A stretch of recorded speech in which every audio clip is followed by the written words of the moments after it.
Okay, so this assignment is about using a tool called Trackstar, which is a way to guide students through various internet websites that you want them to visit. It's similar to tracking your way through WebCT or through another kind of website. Um, but let's talk about Trackstar.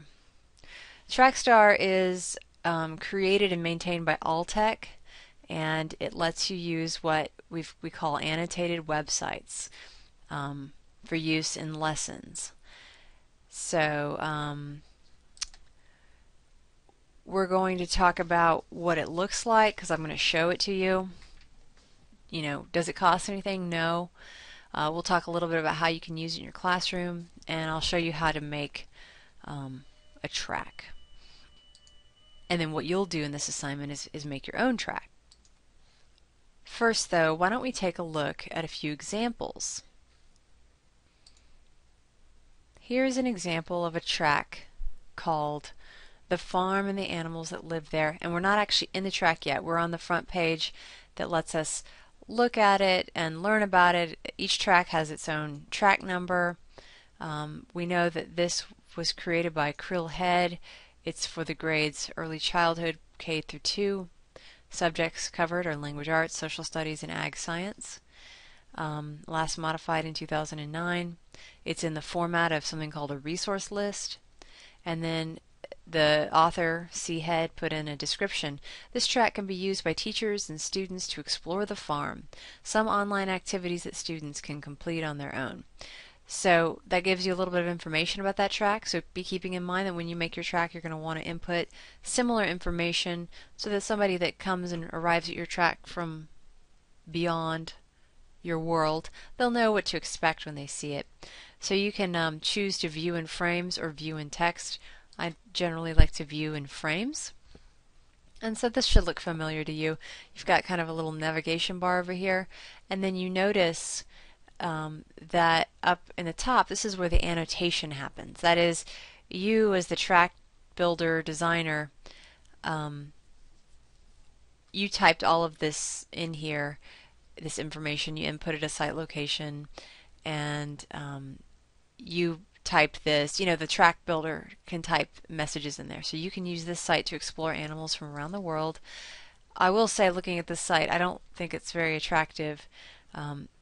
Hopefully you wouldn't include a site with all of these distracting things that a first grader is going to instantly click download or click here, or they're not going to know what they're looking at. It's kind of a messy page, but here's what it's all about, I guess. This is where the good stuff is, down here. So people can click around, the students can click around, and honestly I think that this is too advanced for K through 2 generally. Because once they get here, the image might be useful, but a lot of K through 2 students will have trouble with reading something like that. So think about that when you decide what level your track is at. But the point is that you pick websites, you can write an annotation and give them a title, and the way you're going to do it is you're going to pick some websites that you have gathered for a particular audience. Maybe there's something that you have some websites you want to expand. You have some websites that you can use to expand on the learning around a particular, for example, Georgia Performance Standard. If you don't have any idea what to search for, then think about what are you going to teach, and then go to the Georgia Performance Standards website and look through the standards and see what types of things you're going to have to teach in that area, and then conduct a little hunt, a little web hunt for websites that can support learning, and think, what would be appropriate for a student at this level. If it's 4th grade, think about their developmental level. They are capable of reading. They probably are familiar with some web surfing, but you still have to keep in mind, the questions of appropriateness. Is the reading level too high? Does this website contain graphics that are not appropriate for 4th graders? So be asking those questions as you sort of assemble the things that you're going to do. But I'm just giving you a sneak peek. We'll come back to this Trackstar planning sheet in a minute. Let's keep looking at this track. Let's look at the second link. All About Farm Animals is the name of it. Here's the location. Here's what the track creator said. A good resource for you to explore different animals on the farm. So you scroll down, let's check out the pig is coming soon. So is the horse. Let's learn about all about turkeys. Let's click that. Notice how it opens up outside of the frame. You're outside of the Trackstar frame now, which I think is interesting. I would think that you would want to make it so that things open inside the Trackstar frame, so that you stay on track. Okay, so all about turkeys and lots of distracting things on these websites. So I hope you'll do better and find better websites when you make your track. All right, let me go back to get back into the Trackstar frame. Let's look at the third resource, the S farm. Alrighty, farm unit resources. So you still see this annotation up here. So again, that's meant for the it's really meant for the students to read, and I would recommend that you write it in sort of a student-friendly language. But it could be that this track, maybe the intention was for parents to go through it with students, or maybe it's a guided activity, and the annotations, they seem to be written for a higher level audience than a student. But I would say that if you're building one of these, that you probably want to write it in the language of the student, since they're the ones that are going to be working through it. So that's the general idea behind Trackstar. It's just a way, it's sort of a little website that collects other websites, and it lets you navigate through those websites in a fairly orderly fashion and add annotations, the things that you want people to know about that website here at the top. There are other tracks you can check out if you look at this PowerPoint that's inside of Blackboard. It's called About Trackstar 2401 PowerPoint. These are other links to other tracks that you can look at. The cost of this is free. You could use this for individual lessons, small group lessons, whole group lessons. It could also be an additional resource. Again, like I was saying, parents could use it with students, although you can't always rely on that. You can't assume that students have internet access outside of school, but that shouldn't stop you from providing additional resources. What are the steps for creating a track? Planning based on curricular needs. So like I was saying earlier, how do you determine curricular needs? Well, one really clear-cut way is to think, what am I going to teach? What grade and subject area? Then go to the Georgia Performance Standards website and go search by grade and subject area. And I assume that you know how to do that, but could that be a dangerous assumption? Yes, it could. So I'm going to quickly take a side trip and just make sure that you know, if you type in Georgia Performance Standards into Google, click on this, then here you can search by grade level or subject matter. I think all the elementary are here, K through 8, and then you see you have all these grades and you have different subjects. So let's say you wanted to do one for 5th grade social studies. Then you go here, grade 5 social studies, and then it generally will open up a PDF with those standards. Then you can cruise through the standards. You see that they're learning about United States history since 1860. Already we're figuring out some things that we could search for. You could get super detailed, explain how William McKinley and Theodore Roosevelt expanded America's role in the world, include the Spanish-American War and the building of the Panama Canal. Right there we've got 4 websites based on these key terms right here. William McKinley, Theodore Roosevelt, Spanish-American War, Panama Canal. But thinking about your content area, you'll know what search terms you should probably know, and you can play around with it, but you should know what search terms to use to get at these things. And so there's a little bit of research going on here before you just pick those 4 websites that would best support learning about a given standard. Okay, so back to the little PowerPoint I was showing you. The curricular needs are best guided. Probably the best place to start is looking at your standards. It's not the only place to go. There are other ways to determine curricular needs, like curriculum maps that school districts develop, and other ways.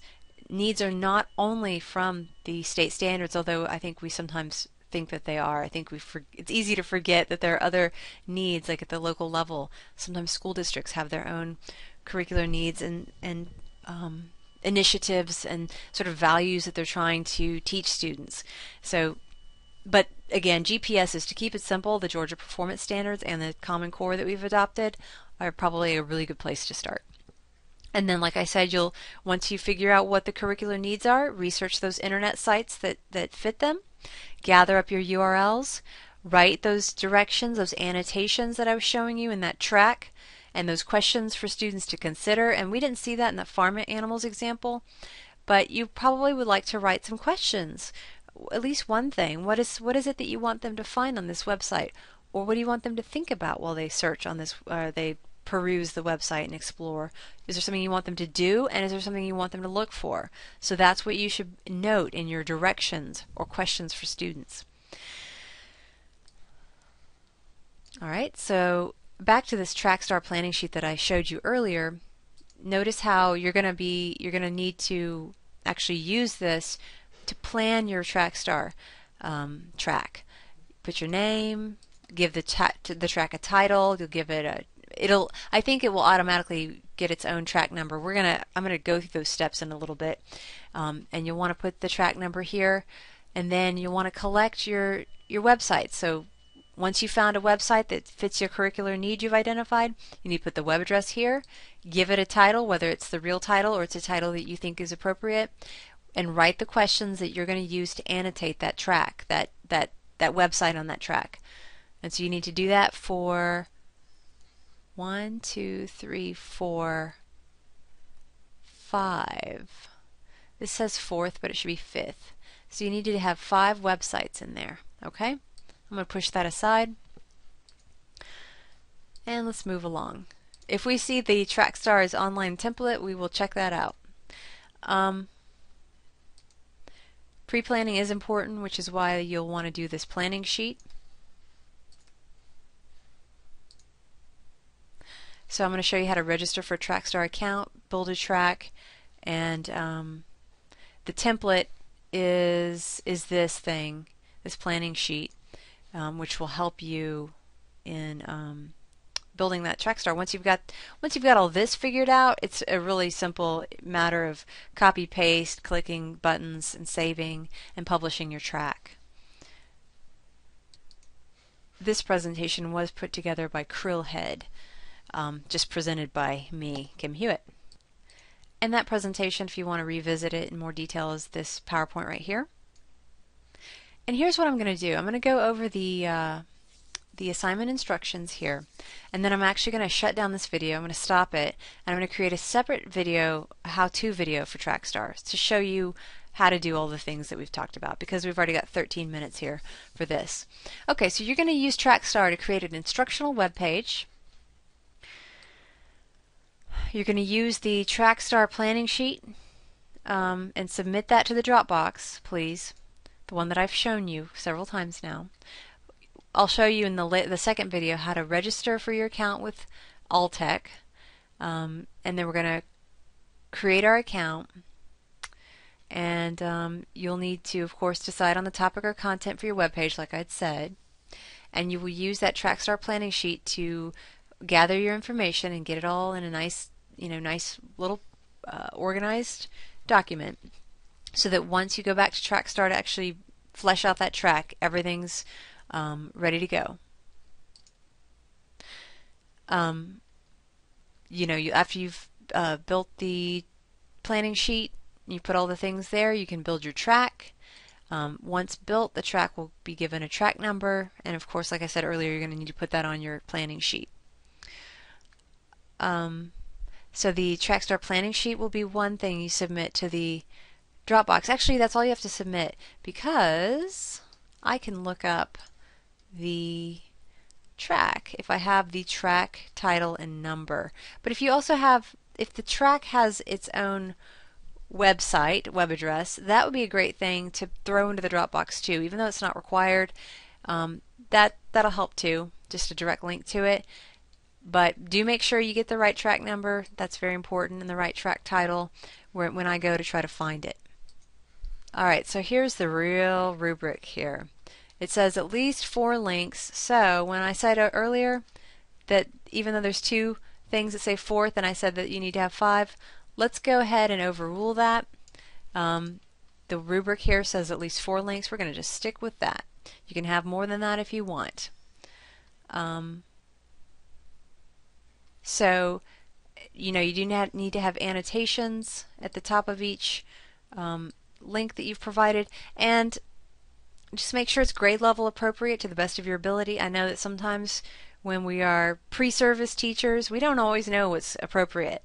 I sure didn't know that. When I went in to teach 7th grade language arts, I was talking to those kids like they were in college. And I learned that later. I realized that later, that I was talking way over their head. And so I know it's hard to, I know it's not always easy to understand what's appropriate, even though you've read books about it and you've taken educational psychology classes.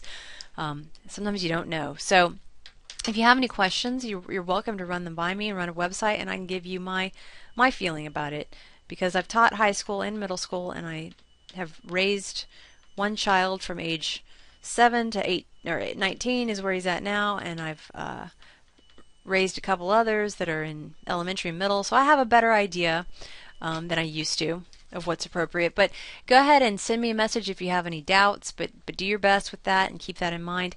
I will now close down this video and actually use the second video strictly for showing you how to work in Trackstar. Alright, thanks.